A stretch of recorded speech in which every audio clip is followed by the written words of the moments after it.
said in a speech famously that I think a case can be made that faith is one of the world's great evils, comparable to the smallpox virus, but harder to eradicate. I do think that, yes. Because what I'm talking about there is faith, where faith means belief in something without evidence. Because if you believe something without evidence, then that justifies anything. You're no longer vulnerable to somebody coming back at you and saying, hang on a minute, let me argue the case. If you believe it without evidence, which is what faith is, then you don't argue the case. You say, no, I'm not arguing that case. This is my faith. It's mine. It's private.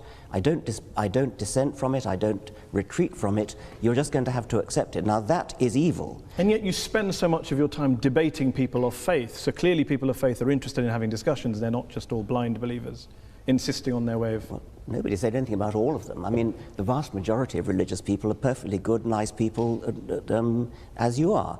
There's no suggestion I've ever made that all religious people are evil. Of course not.